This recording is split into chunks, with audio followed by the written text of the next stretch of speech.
Okay. So, sige, mamimili ako. Ate Nanet, give me a number. 8. Number 8. Okay. Si number 8, si Ate Jingjing. Okay. Si Ate Jing. May prize to. Oh, may prize po. So, ayan. Blindfold natin si ate. Halika, ate. Ayan. So, ang laro na ito, blindfold mo muna. Okay. Habang naka-blindfold si Ate Jing, pahuhulaan namin kung sino yung anak niya. So, pipila yung mga bata dito, pipiliin niya kung sino yung anak niya. So, ewan ko, sabi kasi ni Cha, yung may power daw yung mama.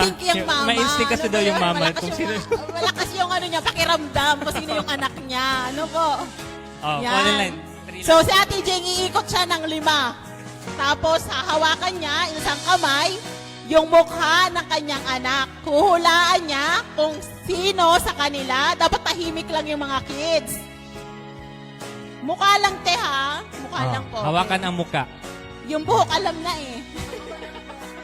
Isang kamay lang. Kanang kamay lang. Isang kamay lang. Sige. Right hand lang ate ko. Gaganto mo, dadampi mo lang. Ganyan, paikot sa mukha. Ano po? Okay. Sige. Tapos, hahanapin mo. Opo. Sige, so, ayan. Ito.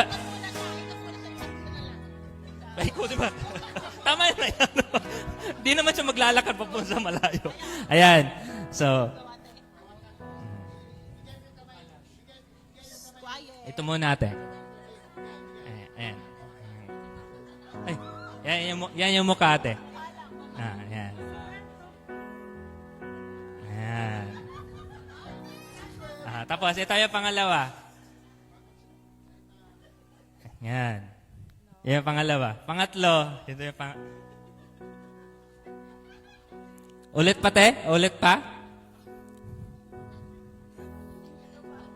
Ito, meron pa daw.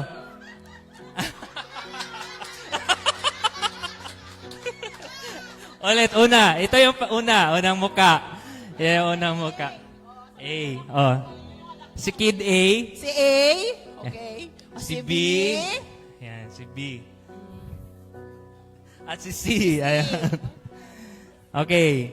Si sino? Si D pala. Ayun, may D pa daw yung kanina.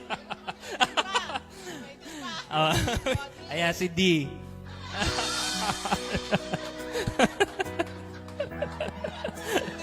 So, may sagot ka natin. Sino ang anak ni Ate Jing? Okay, letter C is correct. Ayan, So, congratulations. Para letter D, hindi das D. Ate Jing, may prize ka dito, Ate Jing. Ate Jing, may prize ka. Thank you, congratulations. Ayan.